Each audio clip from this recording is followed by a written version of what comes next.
So welcome, everybody. Now I'd like you to relax and get comfortable because we're going to be up here for about half an hour talking, and then I'll open it up to you guys and invite you to jump into the conversation. And Megan, I've had the opportunity to interview you many times over the years, and I want to make sure that we spend a lot of time talking about the big priorities for our nation and what you're doing in D.C. But I'd love to start in a more intimate place, Megan. I want to know when you decided you liked science. I think that's an interesting question. I'm going to go to Buffalo on Friday, which is where I'm from, and talk at my high school, which should be it's really nice to go back. She's going Friday because it will have stopped snowing by then in Buffalo. I love snow. Come on, I grew up with snow. I'll go anytime in snow.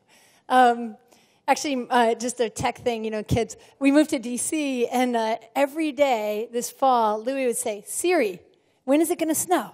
So that's the modern version of excitement for snow. I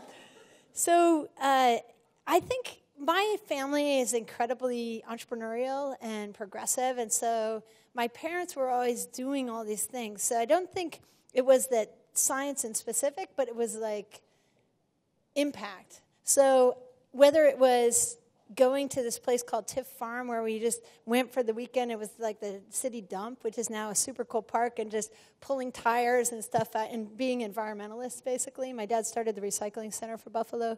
They worked together to start the bike routes. And this was in the 70s before it was sort of, the same thing as critical mass was existing in those movements.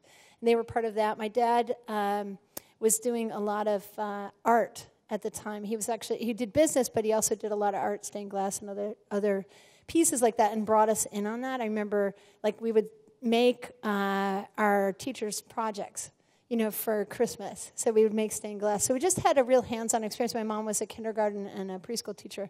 So I think it wasn't that anything in specific science, really maybe more making and engineering and building things. What was your school like? That was a really extraordinary. So during all the busing that was going on in the 70s, people were lying down in front of buses. It was so crazy. And Buffalo did this really creative thing where they did all these magnet schools. Later, Clinton came and copied Buffalo for the Little Rock schools. It's really a fabulous school system. And so our school started as we were kids, and so we got to watch our teachers make our school. So that was like middle school, elementary school? Middle, sort of 7th grade through 12th grade. And so getting to see these entrepreneurial teachers do their thing with basically no money, because these are inner city schools, but just be so passionate about what they were doing. And what was the result of the experiment? I mean, you're going on Friday, so I assume the school still exists. It's an amazing school. It actually was the number 4 school in the Newsweek poll, I think 2 or 3 years ago in the country. Still inner city, school, public school. Just extraordinary. At the time, it was more scrappy, and now it's a little more organized, and they've had, Intel Science winners and those things. But one of the things that they did that made a huge difference in my life in becoming technical was that science fair was mandatory. And so everybody did science fair. It was part of class all the way through high school. And also Mr. Suffin and Mr. Keene, who were our math teachers, who were awesome, they had the draft for math club, math team. So most math teams are just the kids who figured it out, it's fun to do, and they're doing it, and everyone else doesn't know or thinks it's nerdy. And so they made us do it. And so we had draft like every kid did it, or like you got a number? They basically made pretty much every kid do it, or at least the kids who were kind of good performers or whatever, and they just made us all do it. The kids who would have been in the play, but they were in the math team, and they were in the play. So was there a moment when you were bitter about that as a kid? No. I liked it. And it just exposed us to things. They just exposed us to the breadth of everything. Actually, one other thing they did that was extraordinary was one of our teachers wrote away for a grant when I was, I think, a sophomore. And instead of starting school, and I wish all schools did this, they started on whatever right after Labor Day. And for those first 3 days plus the week, all the teachers changed gears, and they just did some teaching thing, and you could join whatever you want. And I joined our physics teacher's seminar, basically, which was called The City as an Ecosystem. And they took us in that particular one. Some people were doing architecture or art or anything that was city-based, and they had won this grant to do it, to pay for it. And so we went to the sewage treatment plant and the water treatment plant and all the ecosystem of our city and learned sort of the mechanics of how it physically worked. And it was amazing. We went on our bikes because we didn't have any money. We'd like find bikes or borrow bikes. And so these teachers were just astonishing. And they just got it done. And they treated us really well, believed in us, and got us working together as a team. We came from all across the city. And so what was college like for you? Was it a no-brainer that you were going to study engineering, or did you consider doing other things? I was the kid who did solar and wind things all the time in Buffalo, of course. You know, solar is so big and but I was inspired. It was actually came full circle for me in the White House because the president was going up on the roof, President Obama, to see the solar panels on the Department of Energy, and I had been inspired from President Carter putting the solar panels on the White House. So I was like, this is an interesting day.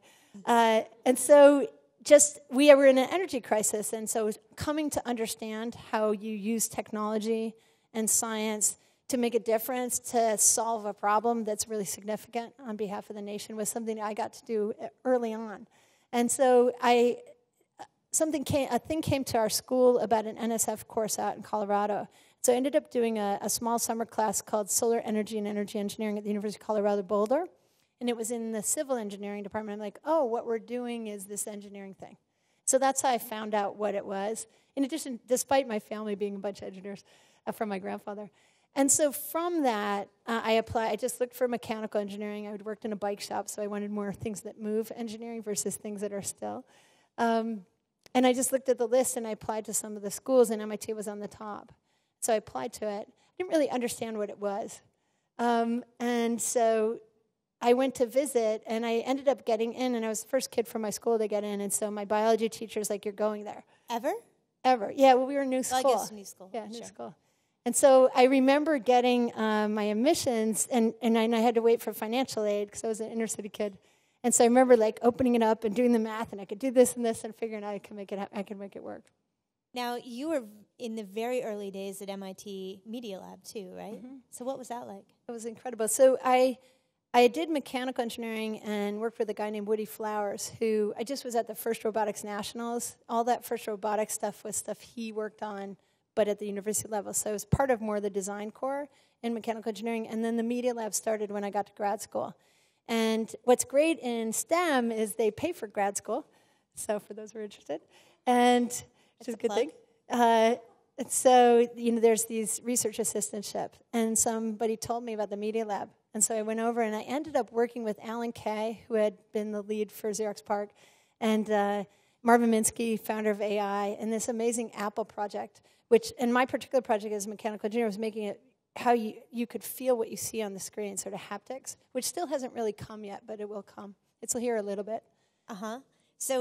So how many years ago is that? You don't have to say. It's in the 80s, there, yeah. Right? So in the 80s. And at the same, it was right when we did the solar car race across Australia at the same time, which was 1987. Right, and we're just writing about haptics again as about to finally have some sort of impact. Yeah.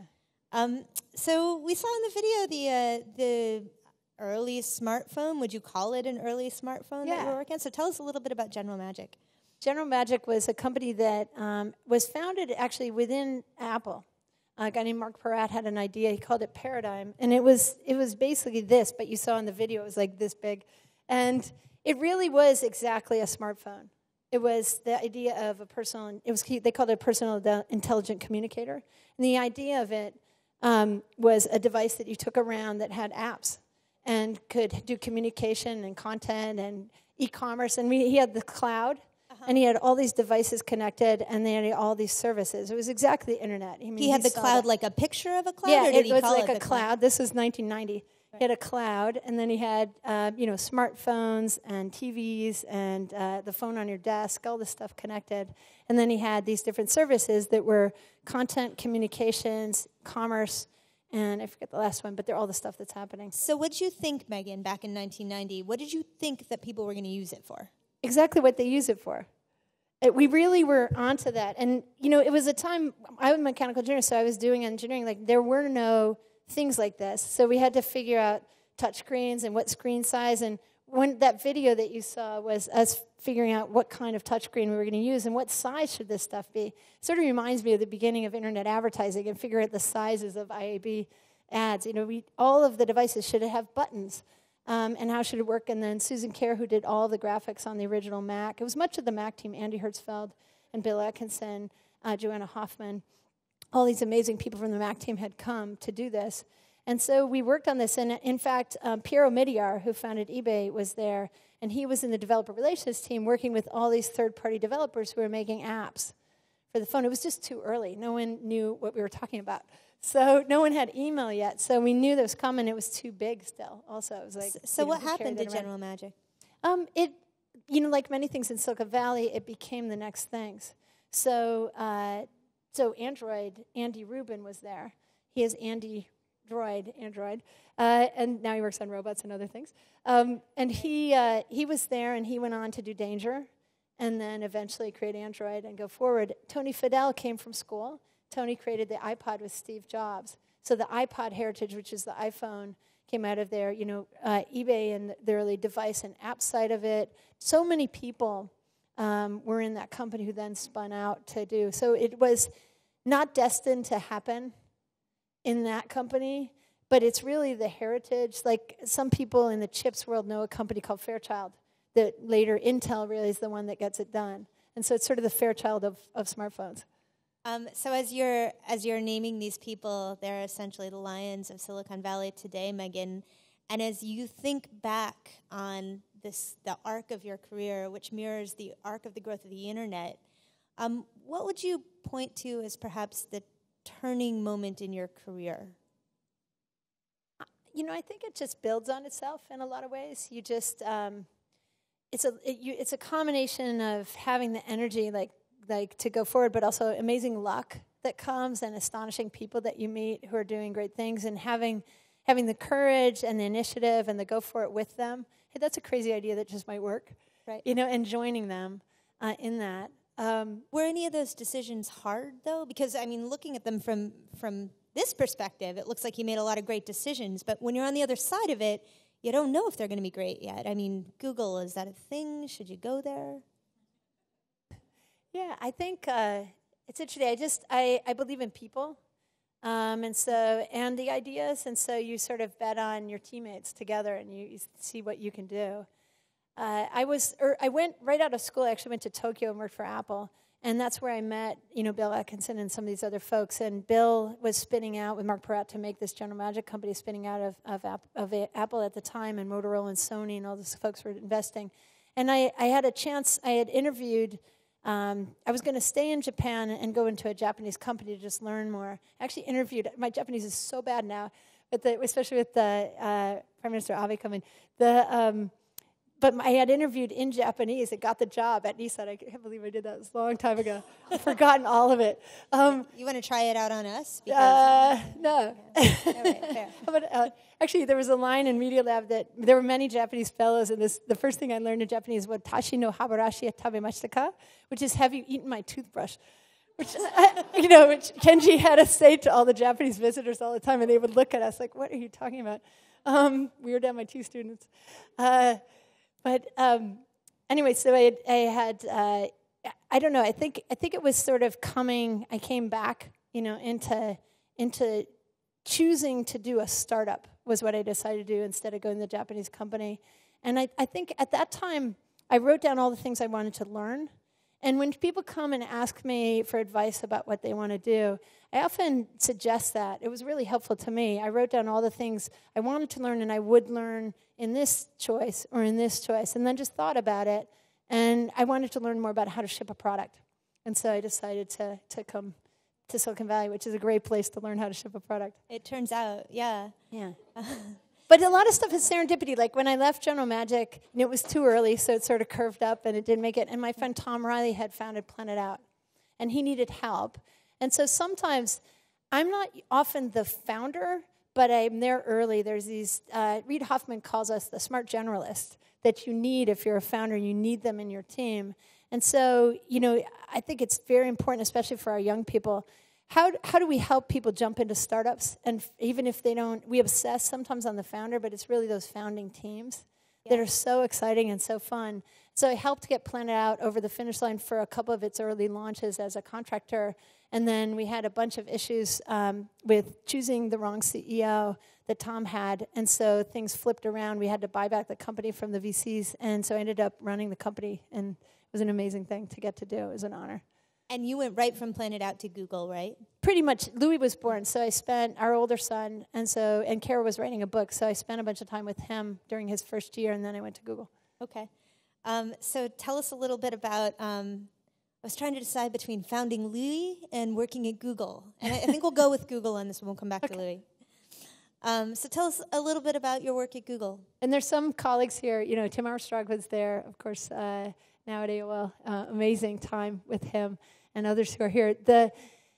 Google's, it was incredible. I remember it's definitely fly the plane and build the plane at the same time. I joined when we were about 1,200 people.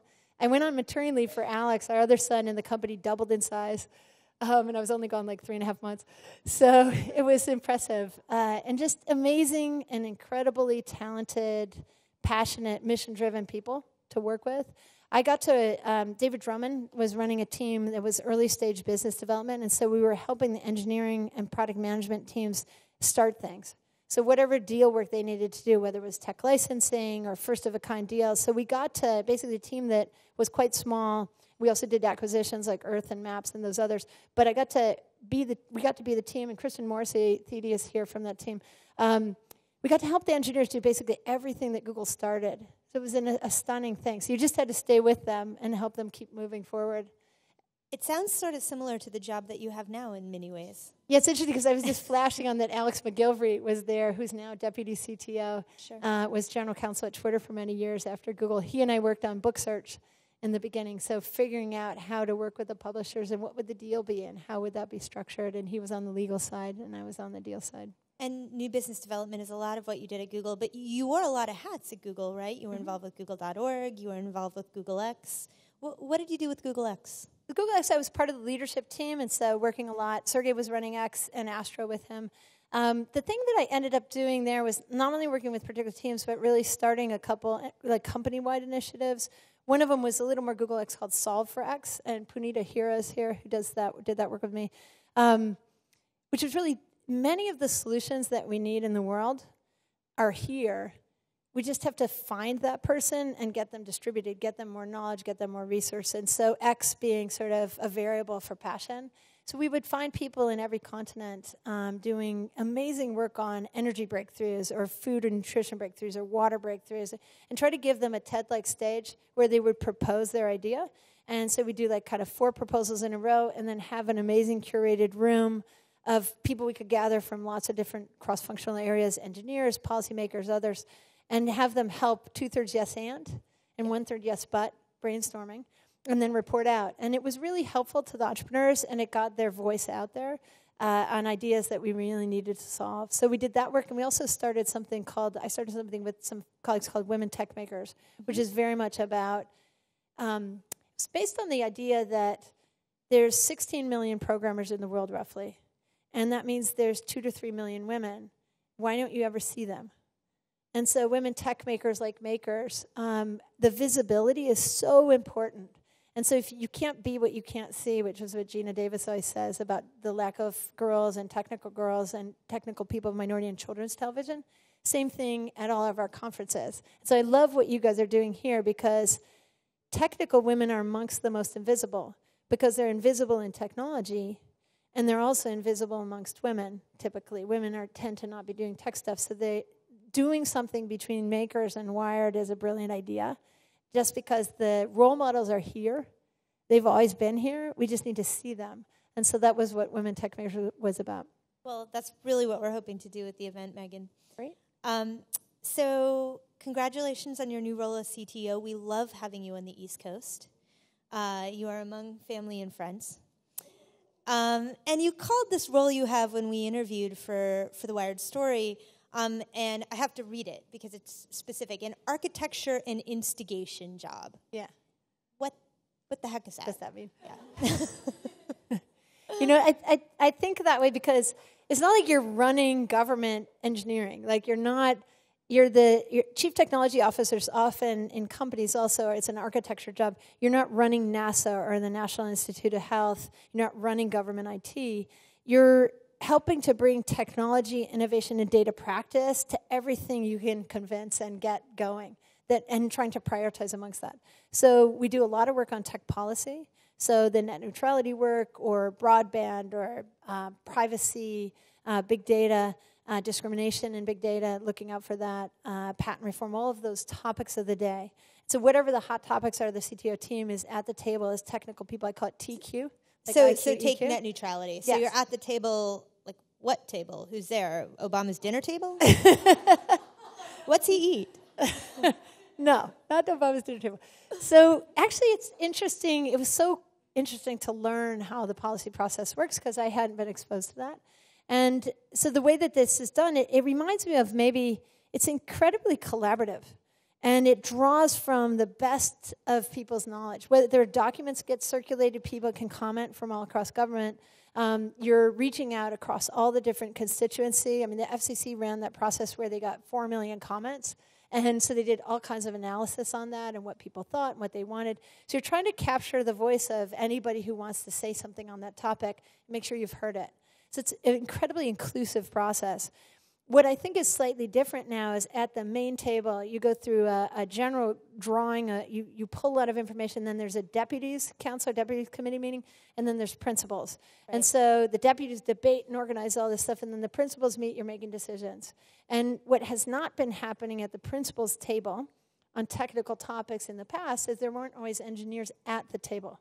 And so you have extraordinarily talented Americans, economists, legislative folks, legal folks, et cetera. And now we've added that extra set of seats of technical people, both the Office of Science Technology Policy, which we're embedded, and also the CTO team. That makes a big difference in the room. I mean, it's a head-scratcher that you wouldn't have engineers as part of these big technical decisions. You have them, but they're consulted. Got it. Or they're thought of as implementation. They aren't in the architecture of the conversation, and that's changed. And we do it as a country when we're at war. We bring everyone together as fast as we can, and we start solving things. I mean, we invented computers. The UK, if you saw Imitation Game, you saw the Bletchley Park team. We had the ENIAC and other teams here that just did breakthrough work as class collaborative. But when we're in peacetime, we kind of get separated out. And so one of the great things that President Obama is doing is, I think, posthealthcare.gov, that was an experience where he learned that there were a set of people missing from government, and he went to go get us. And he's bringing a lot of people in. And CTO team, Jen Palka, who did Code for America, and Todd Park, who was CTO before me, their teams together with colleagues across Office of Management and Budget and other agencies architected what is now the U.S. Digital Service. And so in addition to the policy table I was talking about, there's also the implementation of tech and government and the beginning of what I call digital government. So I think we should just unpack this a little bit, because even when we did our interviews, there were so many different sort of areas to keep track of. And it seems like your job is a lot about collaborating and helping those people work together. Right. And so when you're talking about the Todd Parks group, they're not... Okay, look, you've already lost me here, okay. Megan. You want me to go for it? They're on the West Coast, and they work under a different organization than you work under, right. But you still help recruit for them and work very closely with them, right? Yeah, so think of us as like an architect, or like in a tech company, maybe a like board member, right? So we're trying to IPO the best-in-class tech through whoever wants to do that with us. So whether it's the VA or whether it's the Department of Agriculture or whoever that is, they need to be the best in class.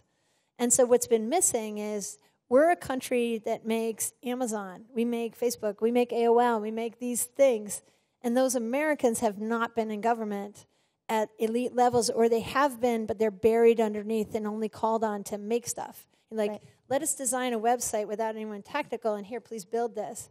And we all know as tech people that the best stuff gets built when the marketing people and the writing people and the coding people and the art people are all working together, and also making like first versions and prototypes, not making a spec that's going to be built across 5 years. Like, can you imagine Amazon writing a spec for what they're going to build across 5 years, they would never do that. No. And so we need to not do that anymore. Right. And so you still are going to have great people outside of government building this stuff. So you'd be contracting, but you can contract better. So Megan, you are the third U.S. CTO that we have had. And with Obama in office for another 18, 19 months, you have a limited 94 time. weeks. Or so. You have what to people outside of tech might seem a limited time. Of course, you point out that if you work in tech, 19 months, you could be IPOing a company in that time. What do you hope to do? What are your priorities? Yeah, so we work in these three areas, the policy area, this digital government area, and then an area I call Innovation Nation, which is work that we're doing to help the American people get in on this innovation economy that we're all part of. In addition to all of us here sort of in the New York tech scene, how do we also get folks from all different regions in on this, like Tech Hire, which is a project that Jeff Zients in the National Economic Council and I put together with the president around jobs. So we have 5 million jobs open in the country. 500,000 of them are in tech. And we don't have enough four-year degree folks to fill those jobs. So we have to think more creatively. So take those people and what else? And the companies are starving for talent. From the economy perspective, we want people to have those jobs. We need the companies. We need the companies to stay here. We were finding things like the San Antonio folks were spending $15,000 bringing people, from other parts of the country or other parts of the world. And they're like, why are we doing this? So they founded a coding boot camp for Rackspace to do cloud-based tech. And now they have all kinds of people from San Antonio who would have never been in tech joining in months, not years. So that 500,000 jobs, where in the country are they? They're not, for the most part, in Silicon Valley, right? That's right. And so I was just in St. Louis last week, and the Launch Code team is there, who's the St. Louis incubator. Louisville is doing this work. Philly's doing this work. Everywhere in the country this is happening. People are using these short course boot camps, 3 months of training, some apprenticeship. Sometimes they're independent, but they're slowly getting into community colleges. They're coming onto the base so the veterans can do it. And then people can get into these companies. What the companies have to do is adapt their hiring practices to include ways to evaluate this person who has a different kind of resume, but still pull them in, and that's happening. And there's cohorts of companies helping each other do it. And then there's municipal leaders, like here in New York. Penny's here from the New York team. They are also facilitating and helping moving workforce dollars, moving workforce programs to get the word out. And then the Department of Labor put up a $100 million grant that already exists for this funding, but adapting it to let people apply for any kind of innovative ideas that they have in these kinds of boot camp on-road onboarding programs that we can do across the country. So in doing that, it seems to me that you'll also get a more diverse group of workers as well. Yeah, that's the whole focus. We just had a tech meetup, the first ever tech meetup at the White House. So we took 50, with Scott and the meetup team, 50 of the top meetup organizers in the country, and then we put them together with folks who are doing amazing work on these boot camps. Some of my favorite ones are like Digital Nest, Watsonville, California, where lots of our strawberries come from. They've created a Silicon Valley-like space, and they've got the migrant worker youth. They pay them in there doing tech stuff. And so they're onboarding all kinds of people who are near Silicon Valley into that world. So you have lots of that kind of unusual training all around to bring people in. So before we finish up tonight, I want to make time for a couple of questions. Do we have anybody from the audience with something to ask?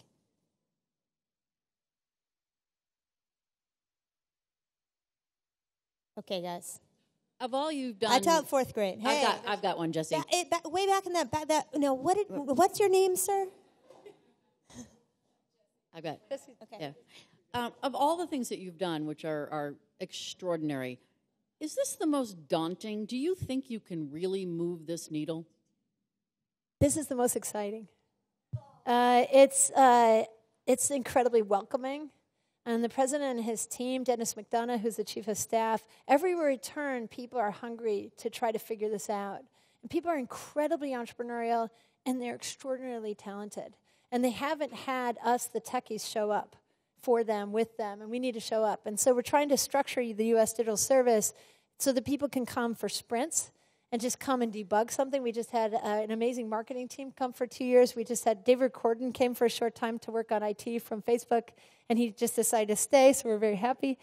People come for 2 months, they can come for a year, they can come for periods of time, and we're working with the tech companies to let people take leaves to come. I think that we need to think that way. Like, our government will only be what it is based on all of us as talented people showing up and helping and being part of it. And I hope that Alex McGilvery and I were talking about when we were thinking, like, how would we change the brand of government? And would we ever be able to talk to somebody, let's say you're talking to a 30-year-old techie, and they say to you, I'm going to join, fill in the blank. I've got an offer from, Dropbox, Twitter, whatever, really cool company. I might do this startup, and I've got some pretty good backing ideas and that, or I might join the VA digital service. And that would be a totally credible thing to say. And the good news is that we just got the number 3 employee of Amazon to join the VA. Her code is everything you see, with the smile boxes going around for all these years. And what is your second act after, you do Amazon? It's the American veterans and helping them. I mean, serving them is an extraordinary thing to be able to do. And so everywhere you look, the scale of government is incredible. And the thing that government can do is serve our poorest Americans and help them. And we know how to do amazing things that we can help our teammates who have these awesome policies or business models. They know their thing. And when we get together, we really solve a lot of problems quickly. And then on the higher side, like the innovative side, I always say Henry Ford didn't have anything against horses. He just had a new idea. And so how do we help the regulators see through the idea of like sandboxing and test cases? And how do we help keep America's top innovators moving and get out of their way while we still protect the American people, protect privacy, do the things that we need to do as government? So it's those things together that we're really focused on, like unlocking talent. I was lucky to be in Ferguson in the high school because we went to First Robotics Nationals and on Friday, and so we went to grab their robot team to come too. And just those kids need to be in on this game too, and their parents. And how are we doing that as a country? With 500 tech meetups a day, those Americans are everywhere. We just need the other people in their cities to meet them and just start innovating the way we all do and collaborating. And so I want to throw our last question out to Tim back there. I wanted to quickly start by a quick infomercial for Megan. I think Megan is one of the most exceptional people in this country and an exceptional leader and an exceptional person. I think we're exceptionally lucky to have you in the government, Megan. So thank you for doing it. And my question is, there's been a lot of discussion tonight and what you do about the U.S., but I'm wondering if you have counterparts in other countries and how many countries have a CTO at this point, and what do you think the United States' opportunity is to lead at a global scale also in this environment? Yeah, this is a really exciting thing. Corey Zarek, who's in my team, who runs all the open government work for us, just came back from Mexico City, where the Open Government Partnership folks are meeting. The president has started the Open Government Partnership with 7 other countries. He's unlocked 120,000 data sets since being in office by just doing, like, to the structure, really clever rulemaking around how you get the agencies and the way that the executive branch it moves. We have analytics.usa.gov now, so you can see our analytics.